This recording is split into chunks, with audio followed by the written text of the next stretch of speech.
Assalamualaikum warahmatullahi wabarakatuh. Alhamdulillahirabbil alamin wassalatu wassalamu ala asyrofil mursalin sayyidina maulana Muhammadin wa ala alihi washabihi asmain amma ba'du. Semua bapak-bapak, ibu-ibu, teman-teman yang sangat saya hormati. Nabi Ibrahim ini panutan yang luar biasa. Beliau adalah orang yang alami sekian proses sosial yang akhirnya diakui sebagai Khalilur Rahman, orang yang sangat dicintai Allah Ta'ala. Di antara sebab dicintainya Nabi Ibrahim adalah seperti yang dialami Nabi Adam. Nabi Adam ketika turun di bumi, itu keresahan pertama itu bukan karena kurang makanan atau kurang minuman, itu enggak. Beliau turun di bumi mendapati bangsa yang lain, kalau dalam kitab disebut Banul Jan. Itu dia janggalnya Masya Allah. Ini orang makhluk-makhluk ini kok enggak kenal sama Allah yang menciptakannya. Kan aneh ya kalau kita hidup di Kanada terus nggak tahu PM-nya siapa, Perdana Menterinya siapa, kita hidup di Indonesia nggak tahu presidennya siapa. Itu kan aneh. Kita hidup di kampung nggak ngerti lurahnya siapa aja aneh. Ini hidup di buminya Allah kok nggak tahu Allah itu siapa. Nggak pernah menyebut Allah. Padahal harusnya yang paling dikenal pertama itu ya zat yang menciptakan kita, menciptakan langit bumi dan sebagainya. Sehingga beliau itu gerutu itu komplain. Ya Allah, ini enggak fair dunia ini, engkau yang menciptakan, engkau yang memberi rezeki, kemudian mereka enggak kenal engkau. Ini kata Nabi Adam alaihissalam. Barokahnya komplain itu, jadi komplain itu yang diridhoi Allah juga banyak. Akhirnya Allah meridhoi Nabi Adam, dosa-dosanya, salahnya itu diampuni. Ya ukuran seorang Nabi, beliau dianggap salah itu diampuni, karena keresahan beliau itu takut Allah enggak dikenal. Nah, masjid yang di Kanada, di Montreal juga ketakutan kita ini jangan sampai orang Islam tidak punya tempat ibadah. Meskipun setelah punya tempat ibadah, ketakutan kita jangan-jangan ibadahnya tidak sesuai sunnah Rasul. Setelah sesuai sunnah Rasul, kita takut lagi. Jangan-jangan memaksa sesuai tapi karena ingin benar. Dan setelah ingin benar, takutnya secara tasawuf ngimani kebenaran itu. Bukan ngimani rahmatnya Allah, tapi ngimani kebenaran itu. Akhirnya jadi ujub. Ujub itu bangga amal diterima karena kebaikannya, bukan karena fadlnya Allah, karena anugerah. Nah, ketakutan-ketakutan ini khas orang soleh. Orang soleh itu kalau nggak sholat takut. Setelah sholat takut nggak sesuai syarat rukun.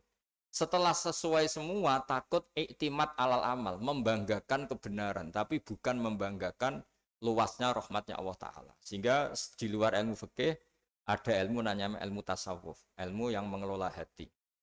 Jadi ibarat orang itu kalau yang paling masyhur dalam cerita-cerita orang sufi, ada orang sudah masuk surga karena tidak pernah dosa sama sekali. Ini cerita-cerita yang melegenda di dunia tasawuf. Tanya Allah, kenapa kamu masuk surga? Karena saya taat terus ya Allah, nggak pernah maksiat sama engkau. Berapa lama kamu hidup di dunia? 80 tahun. Ya sudah, karena taat kamu 80 tahun, ya surga kamu 80 tahun. Ya komplain, ya Allah katanya surga selamanya. Kenapa ini hanya 80 tahun? Yang selamanya itu rahmat saya. Kalau amal kamu kan terbatas 80 tahun, maka balasannya hanya 80 tahun. Nah, semenjak itu beliau sadar, oh ya Allah, masuk surga itu fadlmu, anugerahmu, amal saya tidak ada bandingannya dengan surgamu. Nah, ini jadi sehingga keyakinan ahli sunnah wal jamaah di antara ciri khasnya adalah masuk surga itu karena fadlnya Allah, karena anugerahnya Allah. Maksudnya itu oke, kita amal, tapi amal kita tetap terbatas. Tidak memberi kontribusi pada kerajaan Allah, pada kedikjayaan Allah sebagai Tuhan. Yang tidak terbatas adalah fadlnya Allah Subhanahu wa Ta'ala. Nah, keresahan-keresahan ini kemudian yang diwariskan oleh para nabi ke ulama-ulama. Di keresahannya ulama itu mirip-mirip keresahan nabi. Nabi dulu itu sampai dakwah, sampai sosialisasi kebenaran itu takut Allah itu la yuzkaru fi mulki. Allah tidak disebut, tidak menjadi aktor. Kan tidak fair kita misalnya nempat di negara orang terus nggak tahu duta besarnya siapa, terus kalau ngurus paspor di mana, ngurus visa di mana. Ini sama. Kita hambanya Allah tapi nggak pernah ngurus status kehambaannya. Harusnya kita ngurus status kehambaan kita dengan sholat, berarti kehambaan kita hidup. Dengan baca tasbih, berarti kehambaan kita hidup. Makanya dalam sebuah ayat disebutkan masuk surga itu gampang. Yang susah itu kamu masuk status kehambaan itu. Makanya disebut ya aja Tuhan nafsul mutmainnah irji'i ila rabbiki radiyatan mardiyah. Pertama apa? Fadkhuli fi ibadi. Kamu harus masuk status sebagai hambaku dulu. Baru wadkhuli jannati, baru kamu masuk surga. Jadi orang boleh nikmati fasilitas negara lain kalau visa paspornya disahkan. Orang boleh masuk surga kalau status kehambaannya disahkan oleh Allah Subhanahu wa taala. Nah, lalu status kehambaan itu dimulai dari mana? Secara fisik kita sujud. Anggota tubuh yang begitu terhormat namanya kepala kita tundukkan kepada Allah taala. Hati kita, akal kita yang ingin menguasai dunia misalnya, ambisi itu kita kalahkan untuk hanya tunduk kepada aturan-aturan Allah Subhanahu wa taala. Kekhawatiran kita akan menghadapi alam akhirat, nah ini yang penting. Nanti setelah kita mati kayak apa, jadi debu, jadi tanah, lalu bangkit kita gimana? Sebagaimana mukadimah saya, ingatlah an-nas atil ula. Ingatlah penciptaan pertama, bahwa Allah punya reputasi menciptakan Nabi Adam dari tanah, dan di tubuh Nabi Adam itu tersimpan calon generasi berikutnya ila yaumil qiyamah. Kayak apa susahnya bikin Nabi Adam kalau andikan kita boleh berpikir. Bikin satu master manusia yang akan melahirkan manusia seluruh dunia. Ibaratnya chipnya itu sudah ada di punggung Nabi Adam. Dan itu materinya dari tanah. Dengan berpikir gitu, maka ketika kita meninggal, sudah jadi tanah, kembali lagi jadi manusia adalah hal yang mudah. Karena Allah punya reputasi menciptakan manusia super, yaitu Nabi Adam dari tanah. Jika setiap kali kita iskal janggal terhadap kekuasaan Allah, kata Allah Ta'ala, Qul yuhyihalladzi ansha'aha awwala marrah. Kalau kamu janggal terhadap kemampuan saya, kemampuan kami menghidupkan tulang belulang yang sudah rapuh, sudah hancur, maka ingatlah reputasi saya, kata Allah, reputasi kami menciptakan Adam dari tanah. Ya, para nabi itu, ini semoga teman-teman yang di Kanaja masih ingat betul iman yang dilatih para guru kita di Jawa, di Indonesia. Para nabi itu saking imannya sama Allah, itu tidak ada, sampai kasarnya itu nggak tahu bedanya antara hal itu masuk akal maupun tidak. Saya beri contoh begini, kalau dalam ilmu tauhid, dan ini harus kita latih terus sampai ketemu Allah Ta'ala. Ketika telur jadi ayam, itu sebetulnya itu kita juga tidak ikut mampu bikin telur jadi ayam. Tapi berhubung sering terjadi, kita bilang telur jadi ayam itu mungkin. Mungkin itu ya mungkin sering terjadi. Padahal sering terjadi ini juga tidak yang jenis kita ikut berkontribusi. Lalu ketika sering terjadi ini kita bilang itu mungkin. Padahal saat kita bilang mungkin, juga hakikatnya kita tidak ikut menciptakan telur menjadi ayam. Lalu karena seringnya telur jadi ayam, kita bilang telur jadi ayam itu mungkin. Mungkin itu nggak muhal. Begitu juga bebijian, nanti jadi pohon besar yang rindang, yang berbuah, kita katakan mungkin. Kenapa kita katakan mungkin? Karena itu sering terjadi. Oh, kita pun tidak ikut menciptakan biji jadi pohon besar, telur jadi ayam. Artinya apa? Zaman sesuatu itu sering terjadi, kita pun sebetulnya tidak pernah ikut menciptakan. Hanya menyaksikan sering, terus kita bilang itu mungkin. Tapi kita tidak memberi kontribusi sama sekali. Semua itu karena kudrohnya Allah, kemampuan Allah. Lalu ketika ada orang yang bilang batu ini bisa melahirkan onta, kita bilang mohal, batu itu tidak mungkin melahirkan onta. Tapi kalau seorang nabi itu nggak tahu bedanya antara batu melahirkan onta dengan indukan onta melahirkan onta. Karena nabi-nabi itu makomnya sudah sangat tinggi. Ketika onta induk melahirkan onta juga tidak atas kemampuan onta induk. Onta induk tidak punya kemampuan menciptakan onta. Juga karena kudrohnya Allah Ta'ala. Sehingga kalau batu mengeluarkan onta juga mungkin kalau Allah menghendaki. Hingga ketika Nabi Soleh diminta kaumnya, apa bukti engkau Nabi? Tunjukkan ayat kalau engkau Nabi. Yang kamu minta apa? Seekor onta keluar dari batu besar ini. Nabi Soleh dengan entengnya berdoa sama Allah dan keluarlah onta keluar dari batu. Nah itu makom yang paling tinggi. Makom paling tinggi itu kita mendudukkan Allah sebagai zat yang tidak terbatas kudrohnya.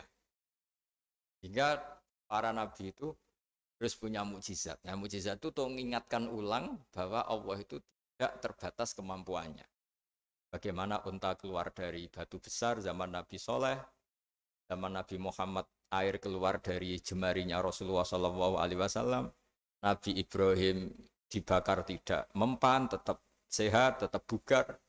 Karena semua ini sebagai bukti bahwa kudrohnya Allah tidak terbatas. Nah, Iman-iman seperti ini harus kita jaga. Apapun rasionalitas kita dan meskipun kita selalu rasional, tetap menyisakan iman bahwa kudrah Allah itu tidak terbatas. Sehingga ketika ada cerita kematian orang soleh itu ditangisi langit dan bumi, kita tidak usah iskal, tidak usah janggal. Masa bumi bisa menangis? Karena kita yang sekarang bisa nangis adalah materinya dari tanah, materinya dari bumi. Terus iman ini kita jaga sehingga kalau kita yasinan, masih ingat Allah kalau mengingatkan kudrahnya yang tidak terbatas, manusia disuruh ingat qul yuhyihalladzi ansha'aha awwala marrah. Kamu harus ingat bahwa Allah itu yang menghidupkan kamu, menghidupkan semuanya ketika kamu belum menjadi seperti ini. Jadi intinya itu kita ingat meskipun telur itu lazim jadi ayam, tetap tidak karena kudrahnya ayam itu, tapi karena kudrahnya Allah. Indukan unta melahirkan anak unta juga bukan kemampuan indukan unta, karena ini juga makhluk yang lemah, tapi juga kemampuan Allah Subhanahu wa Ta'ala. Sehingga dengan demikian kita termasuk hamba Allah sesuai target yang diingatkan Allah. Falamma tabayyana lahu qala a'lamu annallaha ala kulli syai'in qadir. Hamba Allah yang baik adalah hamba ketika menyaksikan fenomena apapun, semua itu li ta'lamu annallaha ala kulli syai'in qadir wa annallaha qad ahata bi kulli syai'in ilma. Apapun di alam raya ini semuanya itu bukti bahwa Allah ala kulli syai'in qadir, Allah kuasa dan Allah meliputi semua makhluknya dalam pandangannya, dalam pantauannya. Jadi saya mohon teman-teman yang di Montreal, yang di Kanada juga di manapun harus ingat status hakikat bahwa al-bilad biladullah wal ibad ibadullah fa haitsu ma asabta khairan fa'akim. Negara hakikatnya milik Allah, semua hamba juga milik Allah. Di mana saja kamu berada dan menemukan kebaikan, silahkan hidup di situ. Tentu dengan sosialisasi yang baik, baik dengan non-muslim maupun dengan muslim, karena Allah mengajarkan wa qulu linnasi husna. Ajaran Islam adalah rahmatan lil alamin, rahmat bagi semua. Tentu tidak henti-hentinya kita menjelaskan kebenaran yang diinginkan oleh Allah Subhanahu wa Ta'ala. Saya kira demikian karena juga ini di sini sudah malam, jadi saya mohon maaf mungkin tidak bisa ikuti tanya jawab karena di sini sudah malam, apalagi tadi habis takziah saya karena ya ada mas saya yang sudah sepuh sekali wafat, terus tadi barusan datang, jadi mohon maaf tidak mengikuti acara mulai pertama. Tapi saya mohon ayat-ayat Quran yang saya terangkan tadi bahwa untuk mensifati Allah kudrahnya tidak terbatas, ingatlah bahwa kita yang secerdas ini, yang sehebat ini, kita semua manusia yang cerdas begini, matanya bisa melihat, hatinya bisa merenung, otaknya bisa berpikir cerdas, itu dari materi tanah. Dan Allah mampu. Allah bisa bikin orang miliatan gini dari satu orang manusia namanya Nabi Adam. Kayak apa susahnya bikin konstruksi Nabi Adam kalau boleh dibahasakan. Dan itu Allah punya reputasi mampu. Dengan cara seperti itu kita akan gampang iman bahwa kita setelah meninggal dan menjadi tanah, ya sama seperti kita masih hidup. Zaman kita hidup ya tidak tahu cara kerja jantung kita, nafas kita, uratnya gimana, terus sistem tubuh. Meskipun ilmu medis ngerti mengurai itu, tapi tetap saja hanya ngerti, tidak menciptakan. Yang menggerakkan jantung organ tubuh kita tetap Allah Subhanahu wa Ta'ala. Dia yang Al-Fa'ilul Mukhtar, dia yang semuanya mengendalikan kita. Artinya zaman kita hidup pun sebenarnya kita yang tidak mengendalikan kita. Nafas kita ya dalam kendali Allah, ikhtiar kita dalam kendali Allah. Sama setelah kita mati juga dalam kendali Allah. Ya guru-guru kita semuanya melatih inna sholati wa nusuki wa mahyaya wa mamati lillahi rabbil alamin. Hakikat ibadah kita, hakikat hidup kita, hakikat mati kita, semuanya tidak dalam kendali kita. Semua itu dalam kendali Allah Ta'ala. Dengan demikian terus kita insya Allah ingin jadi hambanya dulu. Baru setelah jadi hambanya, baru sah menjadi ahli penghuni surganya. Wadkhuli fi ibadi, baru wadkhuli jannati. Masuklah berstatus sebagai hambaku, baru engkau, kalian semua layak menjadi penghuni surgaku. Mohon maaf atas semua kesalahan. Billahi taufik. Wassalamualaikum warahmatullahi wabarakatuh. Waalaikumsalam. Waalaikumsalam warahmatullahi wabarakatuh. Gus, sehat Gus. Alhamdulillah. Gus Baha, tentunya kita semuanya ingin ada tanya jawab, ada lebih lanjut ingin bersama terus dengan Gus Baha selama mungkin, tapi kami semua menghargai, kami semua sangat mengerti. Di sana sudah cukup malam dan Gus Baha sudah hadir bersama kita di sini. Kami sudah sangat senang sekali Gus Baha. Matur nuwun sangat. Sami-sami ya, guys. Nggih, ngapunten Kang Katra nggih. Salam-salam ke teman-teman nggih. Assalamualaikum warahmatullahi wabarakatuh. Waalaikumsalam warahmatullahi wabarakatuh. Insyaallah. Baik Bapak Ibu sekalian, kita menghargai waktu Gus Baha yang sangat terbatas dan kita sangat berbahagia karena beliau bisa hadir bersama kita hari ini. Beliau sudah sangat sibuk sekali mengikuti, kalau nggak salah ada 6 acara yang beliau harus hadiri hari ini, dan beliau sudah hadir memenuhi undangan kita. Kita semuanya sangat bersyukur sekali. Mohon maaf Bapak Ibu sekalian yang sudah menuliskan chatnya di pertanyaan. Insya Allah semoga di lain waktu mungkin terjawab di acara-acara yang lain, insya Allah di acara beliau di tempat lain. Baik Bapak Ibu sekalian, mohon maaf ya, kita menghargai waktu Gus Baha. Terima kasih sekali. Baik, kita lanjutkan ke acara berikutnya dan mohon